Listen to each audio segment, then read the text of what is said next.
चलो उसे सीधा कर लो और देखते रहना आप, अगर कुछ गड़बड़ हो बस।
चलो बच्चों, हरे कृष्णा।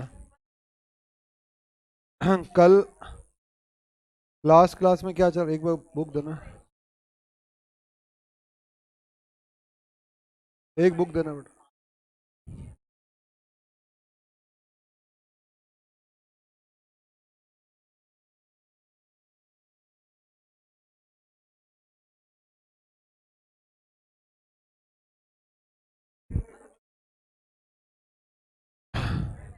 अभी एडवांस ही है ना।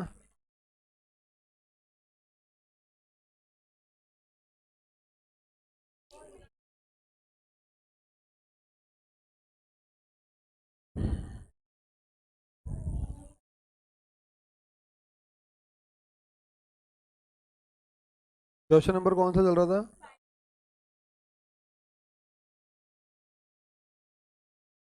बेटा सारे बच्चे, पेज नंबर है 10 पेज नंबर है 10.67 और एग्जाम्पल नंबर है, सॉरी क्वेश्चन नंबर है 5। जल्दी से ओपन करो सारे बच्चे। हाँ, एक बार दोबारा देख लेते हैं इसे। 31 March 2011, the balance sheet of 31st March 2011, the balance sheet of H Limited and its subsidiary S Limited stood as follows. Balance sheet of H Limited and its subsidiary: shareholders fund, share capital, reserve surplus, current liability, trade payables, short-term provisions, other current liabilities, PPE, non-current investment, share in S Limited।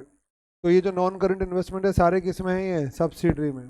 ठीक है, inventory, state receivable, CC, और आपका short term loan and advances, other current assets. Authorise share capital, बेटा मैं दोबारा इसलिए पढ़ा रहा हूँ कि अभी इसकी बैलेंस शीट सबसे यहाँ बनवाऊंगा मैं, ठीक है ना। आज घर के लिए नहीं दूंगा, यहीं बनानी है सबको ये। और जितना भी समय लगेगा इसका आंसर देने के बाद, मुझे लगता है आराम से 20-25 मिनट तो बचेंगे, क्योंकि लगभग लगभग ये कल हो गया था पूरा। तो आपके पास समय रहेगा, तो बैलेंस शीट अभी बनानी है, तो समझ लो ढंग से दोबारा।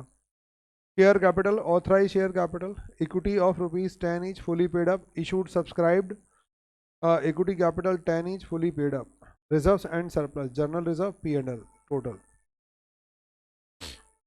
short term provisions, provision for taxation, other current liabilities, bills payable or dividend payable, PPE, land and building, plant and machinery, furniture and fittings, total short term provision, other current assets।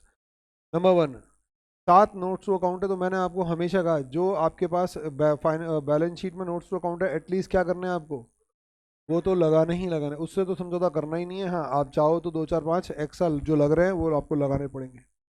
The following information is also provided to you. H limited purchase 180 lakh shares in S limited on 1 April 2010। मैंने कहा था काटा PT मत करना, क्योंकि exam का सवाल है, मैं इसको छेड़छाड़ नहीं करवाना चाह रहा। लेकिन आप सेंस समझ गए होंगे। When the balance of the general reserve and P&L of the S limited 3000 lakh and 1200 lakh respectively। B point. On 1st April 2010, S Limited declared a dividend 20% from the year ended 31st March 10 H limited credited the dividend received by it to its P&L। तो हमने कल बात की थी, ये बोला 1 अप्रैल को ही मैंने शेयर एक्वायर किया और 1 अप्रैल को ही बताओ क्या किया इसने, सब्सिडी ने डिविडेंड दिया जो होल्डिंग ने P&L में क्रेडिट कर दिया, जो कि गलत है क्योंकि ये प्री एक्विजिशन प्रॉफिट का है तो कॉस्ट में से रिड्यूस होना चाहिए था। ठीक है, तो होल्डिंग ने गलती कर रखी है। C point, on 1 January 2011 S Limited issued 3 fully paid up bonus shares for every 5 share held out of balance of its general reserve as on 31st March 2010। तो ये क्या हो गया आपका बेटा, बोनस दे दिया किससे, जो जनरल रिजर्व आपका कब था 31 मार्च 2010 यानी प्री पीरियड में था, जो आपका प्री पीरियड में था उससे इन लोगों ने बोनस दे दिया। तो हम लोगों ने, मैंने कहा था हमारे लिए क्वेश्चन में 2 डेट्स इंपॉर्टेंट है, नंबर 1 डेट ऑफ एक्विजिशन और डेट ऑफ, भाई सोचने का भी तो एक तरीका है काम कैसे करेंगे, date of acquisition date of consolidation. Date of acquisition पर COC निकालना होता है और date of date of acquisition पर COC और डेट ऑफ कंसोलिडेशन पर माइनॉरिटी इंटरेस्ट निकालना होता है। समझ में आ गया। तो मैं डेट ऑफ एक्विजिशन कब है मेरे लिए 1 अप्रैल 2010, तो मैंने वहाँ क्या किया होगा, COC निकाला होगा, प्री के प्रॉफिट्स लिए होंगे और COC निकाल दिया होगा। लेकिन सी पॉइंट में एक गड़बड़ हो गई, बताओ क्या बेटा, सी पॉइंट तक आते आते, बोलो, सी पॉइंट तक आते आते क्या बोल रहा है ये, इन्होंने प्री के प्रॉफिट से छेड़छाड़ कर दी, जनरल रिजर्व से छेड़छाड़ कर दी। अगर प्री के प्रॉफिट से इन्होंने छेड़छाड़ कर दी तो बेटा रिवाइज्ड COC निकालना पड़ेगा। बोलो आगे बात समझ में, रिवाइज COC निकलेगा। अब जब रिवाइज्ड COC निकलेगा तो अच्छा मैं 2 COC निकालूंगा क्या, तो मैं बस, अब मुझे समझ में आ गया तो मैं 1 जनवरी को एक रिवाइज COC निकाल दूंगा, दिमाग ही नहीं लगाऊंगा। D point, 31st March 2011, all the bills payable in S Limited balance sheet were accepted in favor of the H Limited. But on that date, H Limited held only 45 lakh share. These acceptance in hand. The rest having been endorsed in favor of trade payables. तो ये बोल रहा है इतने उसने accept किए थे, इसने उतने ड्रॉ किए थे, लेकिन बताओ आज उसके पास कितने हैं, ओनली 40। बेटा तो जितने हैं उतने ही कैंसिल होंगे क्योंकि म्यूचुअल तो यही बने, म्यूचुअल का मतलब जो आमने सामने आएगा।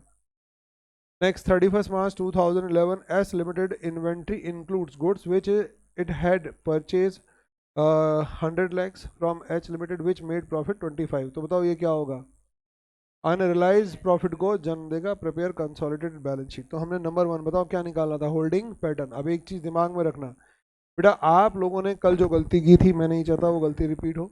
अगर आप लोग 1 अप्रैल को एक्वायर कर रहे हो और जब भी हम लोग होल्डिंग पैटर्न निकाल, या तो गिवन होता है 80% 20% जो भी होता है गिवन होता है, या जब आप कैलकुलेट करते हो कि दिस डिवाइडेड बाय दिस करके कैलकुलेट करते हो, तो बताओ आप 1 अप्रैल के शेयर को किससे कंपेयर कर रहे हो, ईयर एंड के शेयर से कंपेयर किया था कल आपने। 180 लाख शेयर को किससे कंपेयर किया था आपने, 480 लाख से कंपेयर किया था। ध्यान रखना 480 लाख से कंपेयर तभी होगा जब ड्यूरिंग द ईयर कोई इशू नहीं होगा। समझ में आ गया, चाहे वो नॉर्मल हो चाहे बोनस हो या राय, कोई सा भी इशू नहीं होना चाहिए, तब तो ये कंपेरेबल है, वरना चीजें बदल जाएगी। अगर कोई भी इशू है तो फिर आपको 2 काम करने हैं, या तो उस क्लोजिंग से इशू का इंपैक्ट हटा देना या फिर इसमें इशू का इंपैक्ट डाल देना, तो जिससे दोनों चीजें क्या आ जाए, एक लेवल पर आ जाए। तो मैंने कहा था अकॉर्डिंगली, तो कल हमने क्या किया था, मैंने आपको 2 चॉइस दी थी, या तो बोनस इसमें ऐड कर देना या फिर उधर से लेस कर देना, तो आप जैसे चाहो। तो हमने निकाला था 60% और 40% निकाला था, हमने कैलकुलेट किया था। फिर हमने दूसरा नोट लगाया था, बताओ क्या, रेक्टिफिकेशन वर्क का, जिसमें हमने कहा था कि भैया वो क्रेडिट नहीं होना चाहिए था, वो इन्वेस्टमेंट की कॉस्ट से डेबिट होना चाहिए था।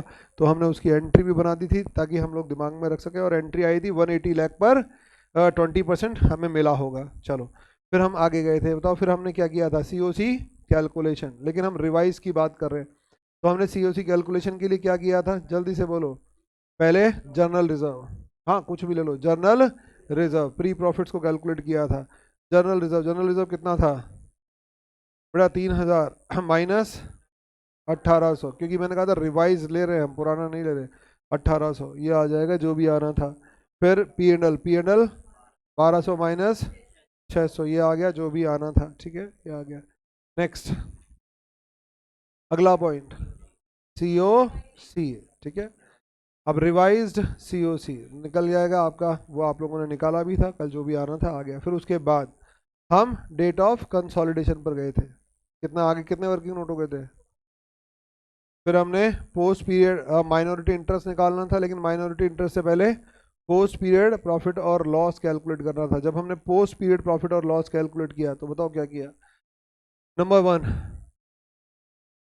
बोलो, दो अकाउंट, मैंने कहा था स्टेटमेंट भी बना सकते हो, क्योंकि इसमें एडजस्टमेंट एक से ज़्यादा है तो आप अकाउंट, क्योंकि वो हम प्रेजेंटेशन से छेड़छाड़ नहीं करना चाहेंगे। तो हमने जर्नल रिजर्व और पी एंड एल के बारे में बात की थी, यहाँ तक हम पहुँच गए थे, जर्नल रिजर्व और पी एंड एल।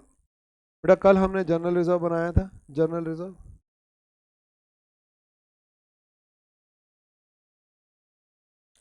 और हमने बनाया था पी एंड एल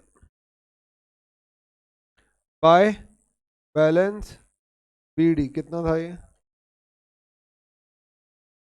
3000, और to balance C D 1380, by balance B D 1200, और टू बैलेंस सी डी 16। इसे हमने क्या दे दिया था, टू बोनस, ये दे दिया था 1200, 1800, ये हमने इससे 1800 दे दिया था। और to, sorry, by P and L, by P and L transfer 180 appropriate हुआ था। नेक्स्ट टू जर्नल रिजर्व 180 हमने अप्रोप्रिएट किया, ट्रांसफर टू डिविडेंड जो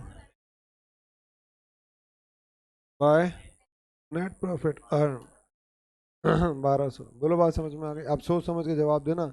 कल मैंने यही मेरी बात को ब्रेक किया था। तो हम प्री के बारे में बात कर रहे थे, सॉरी पोस्ट के बारे में बात करते, पोस्ट में कितना कमाया, तो बताओ पोस्ट में जनरल रिजर्व 180, क्या दोनों को एक साथ डिस्ट्रीब्यूट करूं या एक एक करके, एक एक करके, तो लिखो number one general reserve, general reserve 180,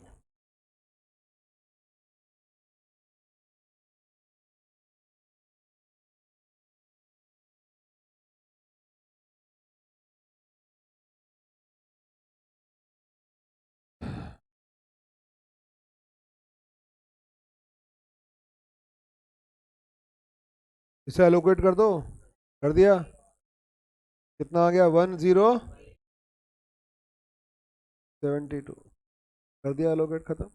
दूसरा बोलो, पी एंड एल कितना,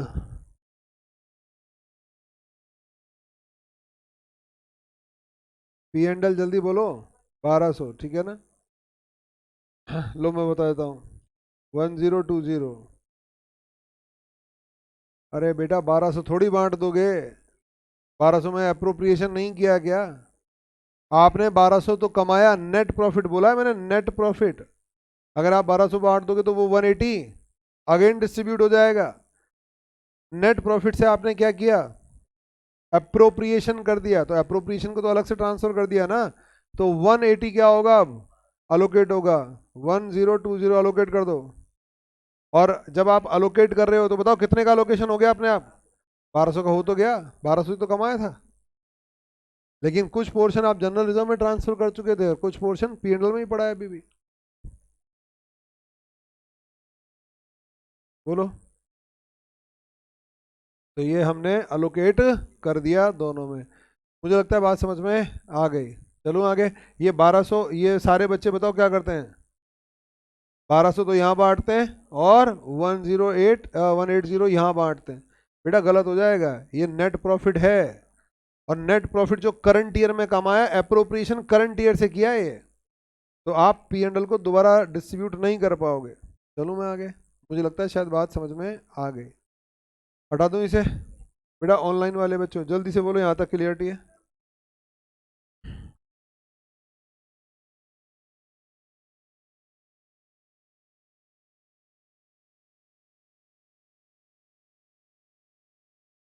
तो ये आपको बात समझ में, आज किसका फोन उठा लाया है?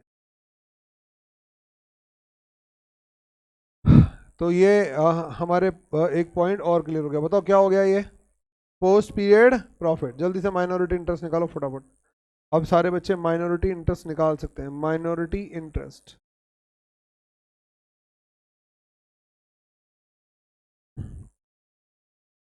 Minority interest.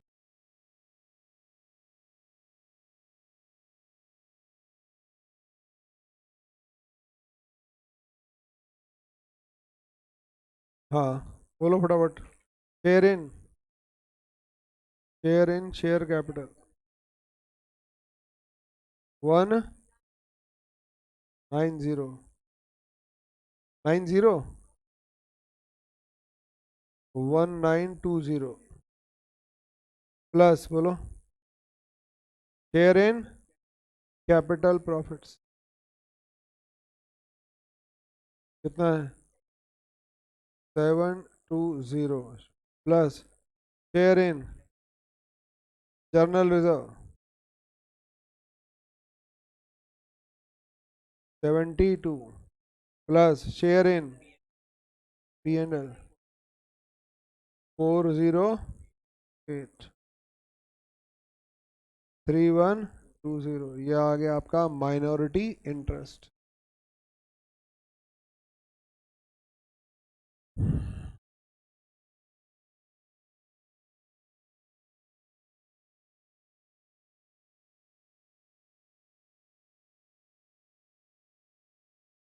चलें आगे। ये माइनॉरिटी इंटरेस्ट भी आ गया, मुझे नहीं लगता कोई दिक्कत है। तो हम लोग कहाँ तक आ चुके हैं बेटा? पॉइंट नंबर ए कवर हो गया, पॉइंट नंबर बी कवर हो गया, पॉइंट नंबर सी कवर हो गया। तो अब हमारा काम हो गया, लेकिन इसमें एक दो एडजस्टमेंट एक्स्ट्रा है। तो हटा, नेक्स्ट वर्किंग नोट बताओ क्या? Cancellation of mutual debts, cancellation of mutual debts in CBS, cancellation of mutual डेब्ट इन CBS। हाँ बोलो जल्दी से। एंट्री बेटा bills payable account debit to bills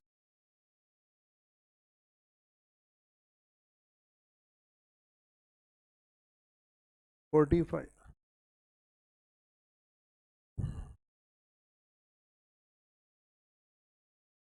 चलो आगे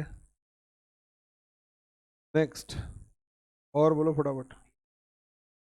very good. Calculation of unrealised profit, unrealised profit. हाँ बोलो फटाफट।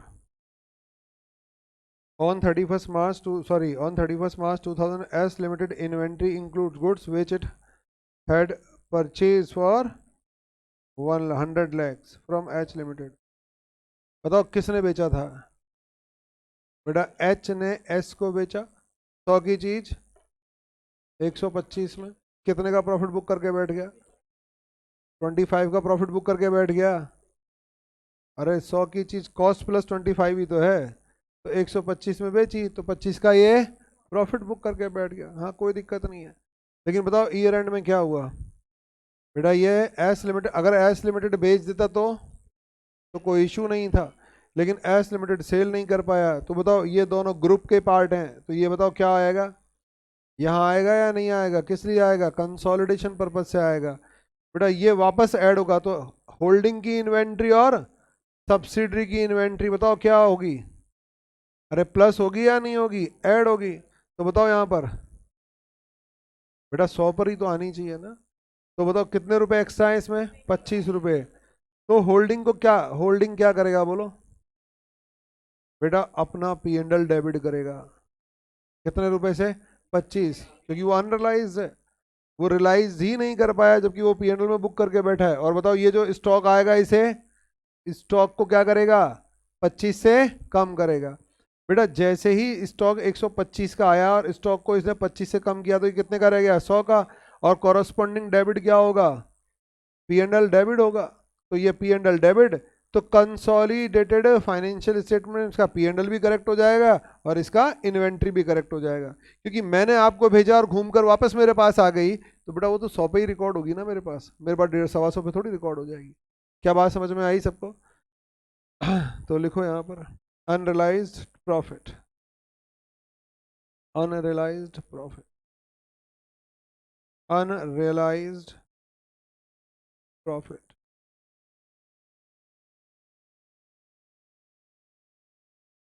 Unrealised profit.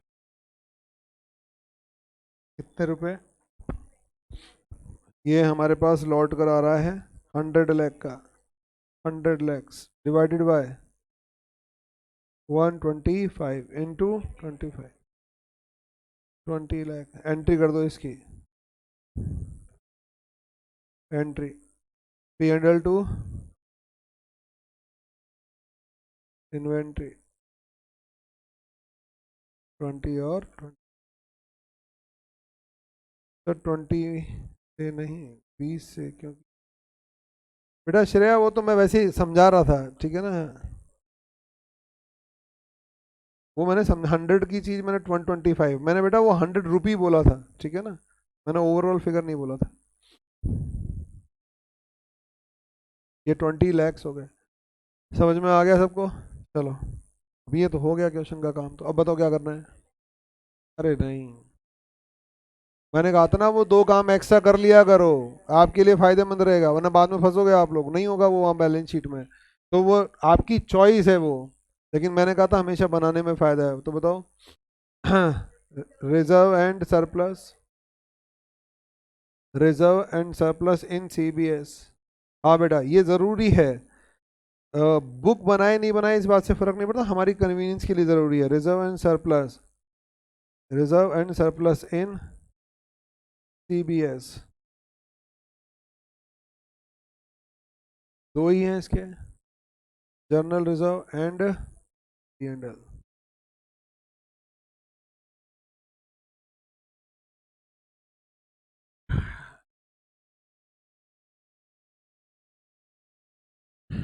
हम्म, बोल तो जाओ, मुझे नहीं पता, अब इतना बताने के बाद मैं थोड़ी करूँगा। बोलो। हाँ बेटा आप लोग बताओ, इतने सवाल हो गए अब तो। होल्डिंग शेयर कितना? 2784 और 2715। हाँ एडजस्ट कर देंगे ना, अभी तो फिर बैलेंस बता रहा हूँ ना, आप तो होल्डिंग शेयर। अगर कोई कैपिटल रिजर्व सिक्योरिटीज प्रीमियम हो तो इसमें कॉलम बढ़ा लेना और 2 4। हाँ पहले बताओ क्या करें, पहले शायद कुछ रेक्टिफिकेशन किया था, तो लेस होल्डिंग का बोलो क्या? Less pre acquisition dividend, pre acquisition dividend बोलो कितना? 360, ये लो। लेस बोलो अनरियलाइज्ड प्रॉफिट। आप वहीं लेस एड लेस करके मत लिखना, अरे उससे बचने के लिए तो एक्स्ट्रा काम कर रहे हैं, क्योंकि वहीं एड लेस करोगे फिर वो कंफ्यूजन क्रिएट होगा, तो दिखनी चाहिए चीजें। प्री एक्विजिशन प्रॉफिट कितना था? 20 लाख, ये लो, सॉरी अनरियलाइज। और बोलो, ये तो हो गया एडजस्ट। अरे बोलो फटाफट। Plus share in S limited, ये कितना था? 18108, 108 P&L 612, और कुछ खत्म। तो ये टोटल लगा दो।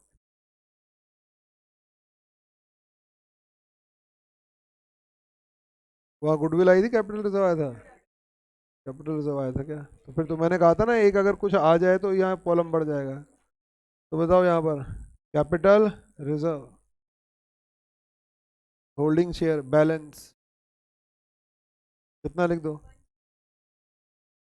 ये लो यहाँ पर एक कॉलम बढ़ा दो बस। मुझे गुडविल याद थी इसलिए, ये कैपिटल रिजर्व टोटल कर दो 2892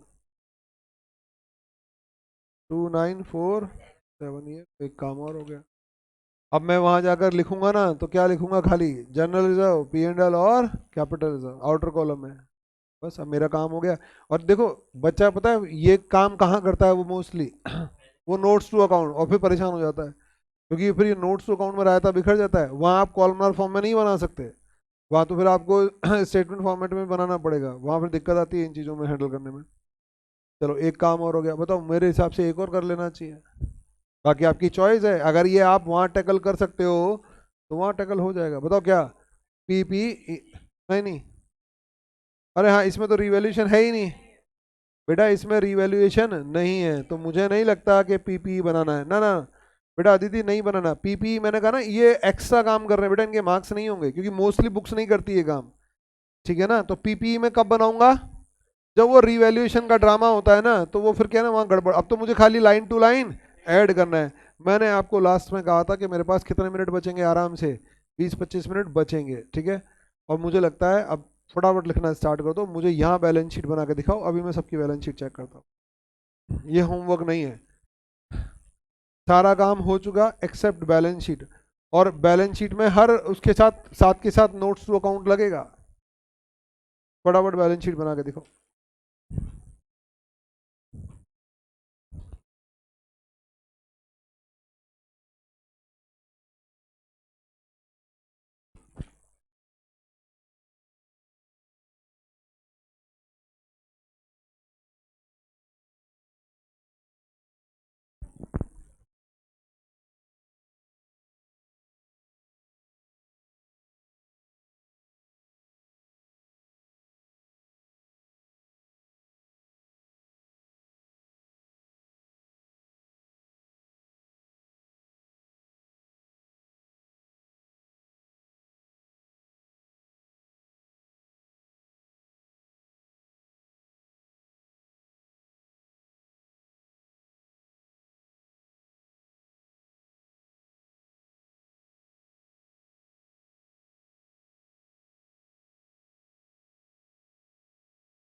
किसी को दिक्कत आया तो पूछ लेना, या ये नहीं कि बैठे रहो।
डन। 12-13 मिनट। बस रहे एक बार है ना, आंसर मैच करो, कहीं कोई गड़बड़ तो नहीं है। देखो जल्दी से प्रेजेंटेशन।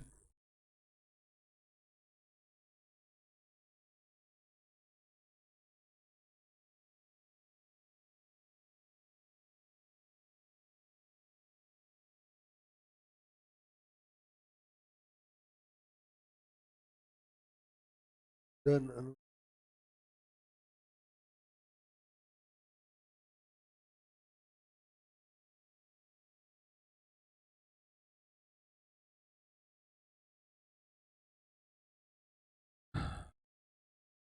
बेटा आप अपने सारे है ना बच्चे प्रेजेंटेशन चेक करो एक बार। आंसर जो उसमें गिवन है एक बार देखो, किसी की गड़बड़ तो नहीं है।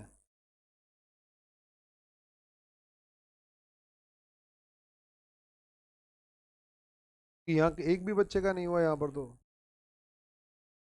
क्या? Notes to account, working note सारे नहीं बनाए, बस। अच्छा एक चीज बताओ, बेटा बैलेंस शीट अलग बना रहे हो, नोट्स टू अकाउंट अलग बना रहे हो? बेटा साथ में ये गलत प्रैक्टिस जनरेट मत करो। ये तो बिल्कुल गलत है। क्या बेवकूफियां कर रहे हो? इतनी सारी बैलेंस शीट्स बनवाई है मैंने।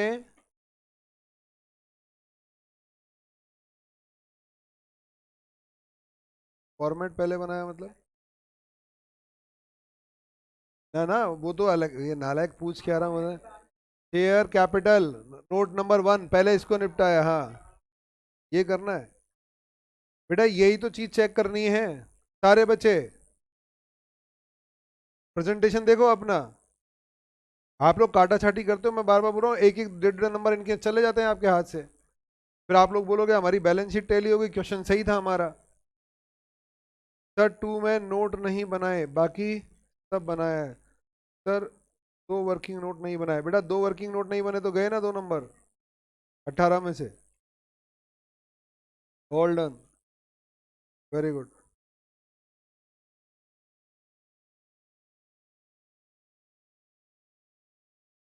भाई साहब जो यही तो है, आप लोग खाली बैलेंस। और ये पूरा क्वेश्चन करने के कितने मिनट मिलेंगे? आधा घंटा? नालायक 20 मिनट। आधा घंटा लगा दिया तो हो गया फिर काम?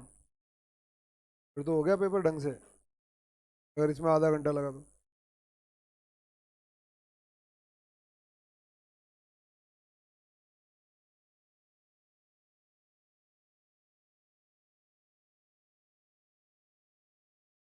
कमाल है, ऑनलाइन वाले बच्चे धमाधम डन डाल रहे हैं और यहाँ के लगे पड़े हैं अभी तक। ये फायदा होता है घर पे बैठने का। यही तो। वही मैं यहाँ प्रैक्टिकली जब मैं देख रहा हूँ, अरे भाई एक ही खिचड़ी पक रही है पूरी क्लास में, अलग थोड़ी है यहाँ के बच्चे और वहाँ के बच्चे।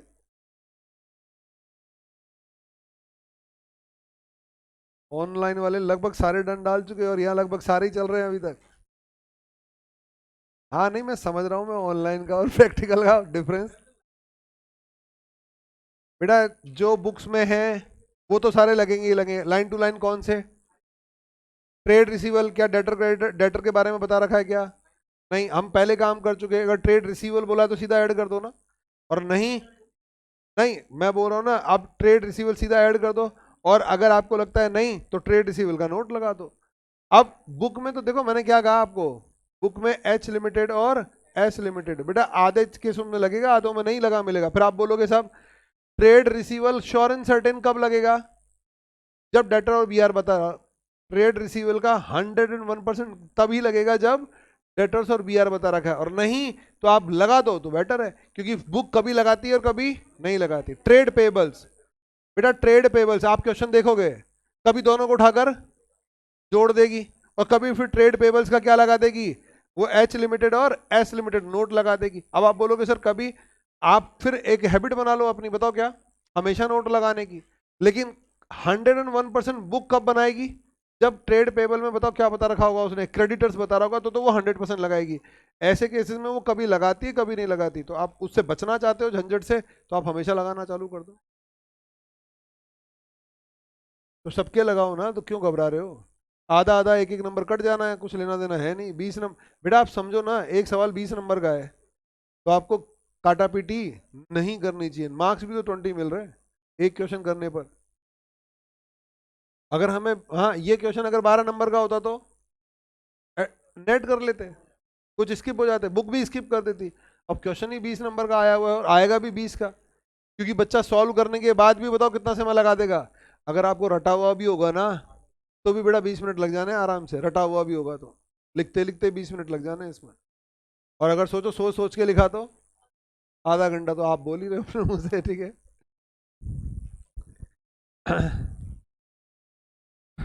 अभी भी देखो ये ऑनलाइन तो सारे निपटा निपटोगे, हाथ वाथ धोके चाय वाय पी के तैयार बैठे, और यहाँ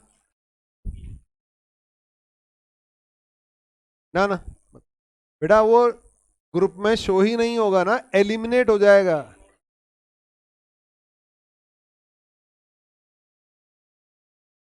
बेटा एलिमिनेशन का मतलब समझता है? हट गया, नालायक। वो नील नहीं हुआ, एलिमिनेट हुआ है। आप डैश करके उसी आइटम को दिखा सकते हो जो नील हो जाए, अगर आपकी बहुत ज्यादा इच्छा हो रही है। शौक भी वो एक चीज होती है, ठीक है ना। तो वो भी आदमी को पूरा करना पड़ता है। दिखाना है तो उसे दिखा सकते, जो चीज एलिमिनेट हो रही है उसे थोड़ी दिखाओगे। इतने भी शौक, कुछ शौक गलत होते हैं, वो पूरे नहीं होने चाहिए। नेक्स्ट। तो मुझे लगता है देखो ऑनलाइन वाले सारे डन, ऑफलाइन वाले अभी भी बेचारे जूझ रहे हैं। डन, चलो बढ़िया। मुझे एक चीज बताओ, क्या क्वेश्चन आसान है क्या? आसान तो नहीं है। क्या कॉन्सेप्चुअली क्लियर हो गया? तो आपको नहीं लगता मैंने मेरे एंड का काम कर दिया? आप इस क्वेश्चन को समझ कर सॉल्व कर सकते हो, अगर आपको 3 घंटे दे दिए जाएं तो। हाँ इजीली आप हैंडल कर सकते हो। लेकिन बेटा अब वो विद इन टाइम कंट्रोल करने के लिए आपको प्रैक्टिस करनी पड़ेगी। आप ये नहीं बोल सकते कि भाई हमें ये पॉइंट समझ में नहीं आया, ये पॉइंट नहीं आया, तो मैंने मेरा काम कर दिया। अब आपको एक दो बार रिटर्न प्रैक्टिस करके इसे कंट्रोल करना है बस। और बिलीव मी, ऐसा नहीं कि विद इन 20 मिनट्स हो नहीं सकता, इजीली हो सकता है। लेकिन उसके लिए बेटा थोड़ा सा रिटर्न प्रैक्टिस करना पड़ेगा। अगर आप वो समय नहीं दोगे तो मैंने कहा, अच्छा आप लोग शायद अमालगमेशन, बता अमालगमेशन कंसोलिडेशन, इनसे बच्चा घबराता क्यों है, समझ में आया? बेटा ये एक तो सबसे बड़ी बात कॉन्सेप्चुअल है। पहली चीज तो कॉन्सेप्ट क्लियर होना ही भारी हो जाता है उनका। फिर उसके बाद चलो रो दोगे, क्या क्लियर कर लिया, उसके बाद फिर लेंथी है। तो दो प्रॉब्लम है यहाँ पर। अगर और जगह देखो तो प्री पोस्ट, इधर उधर देखो तो खाली कॉन्सेप्ट समझ में आना चाहिए, लेंथ वहां इशू नहीं होती। यहाँ तो कॉन्सेप्ट भी इशू है और लेंथ भी इशू है, इसलिए बच्चा इन दोनों से घबराता है। लेकिन अब क्या करें, लेंदी है तो लेंदी है, उसका तो कोई इलाज नहीं है। हाँ नहीं समझ में आया, उसका इलाज मेरे पास है बेटा, लेंथ का नहीं है। तो वो लेंथ आपको रिटर्न प्रैक्टिस से ही कंट्रोल करनी पड़ेगी। अगर आपके पास समय नहीं होगा तो इनको हैंडल करने में श्योर एंड सर्टेन दिक्कत आएगी। लेकिन मुझे लगता है कि क्वेश्चन तो पूरा क्लियर है। हाँ भाई स्टेप, और आपके दिमाग में बताओ मैंने क्या बना दी, सोचने का एक स्टेप बना दिया। तो अगर आप उस तरह से सोचते जाओगे तो आपको ये दिक्कत नहीं आएगी सर अब क्या लिखें अब क्या लिखें अब क्या लिखें। चलो डन। तो अब थोड़ा सा स्पीड पर काम करना है आपको, इसीलिए मैंने अभी बैलेंस शीट बनवाई थी। चलो बच्चों, हरे कृष्णा बेटा, इससे आगे की बात नेक्स्ट क्लास में करेंगे। हरे कृष्णा बच्चों, हरे कृष्णा बेटा।